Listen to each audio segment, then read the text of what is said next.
September মঙ্গলবার গভীর রাতে কলাবাগানের ব্যস্ত লেক সার্কাস রোডে ঘটে এক মর্মান্তিক ঘটনা, যা মুহূর্তেই নেমে আনে শোকের ছায়া। নিহত তরুণীর নাম তাবাসসুম।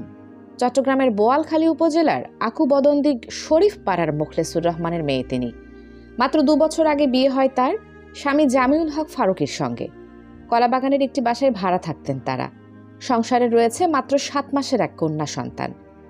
কলাবাগান থানার এসআই নন্দন কুমার দাস জানান, রাতের আধারে তাবাসসুমকে প্রথমে অচেতন অবস্থায় স্থানীয় একটি বেসরকারি হাসপাতালে নিয়ে যাওয়া হয়, কিন্তু চিকিৎসকরা দ্রুত ঢাকা মেডিকেল কলেজ হাসপাতালে রেফার করেন। সেখানে নেওয়ার পর চিকিৎসকরা তাকে মৃত ঘোষণা করেন।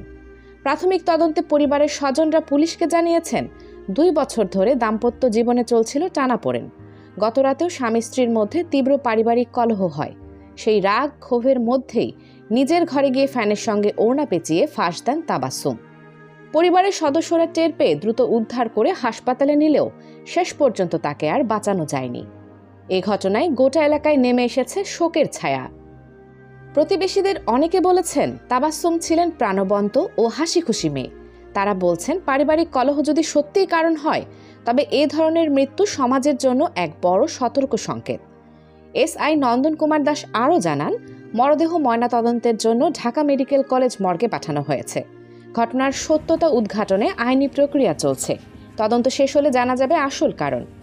মনোবিজ্ঞানীরা বলছেন, পারিবারিক কলহ, মানসিক চাপ বা একাকিত্ব প্রায়ই এ ধরনের চরম সিদ্ধান্তে ঠেলে দেয় মানুষকে। তারা পরামর্শ দিচ্ছেন, কোনো দাম্পত্য বা পারিবারিক সমস্যা হলে তা নিয়ে খোলামেলা আলোচনার মাধ্যমে সমাধান খুঁজে বের করা জরুরি। একটি সুন্দর সংসার, একটি ছোট্ট শিশুর হাসি, সবই থেমে গেল এক মুহূর্তের ভুল সিদ্ধান্তে। সমাজবিজ্ঞানীরা বলছেন, এই ঘটনাগুলো আমাদের ভাবিয়ে তুলছে।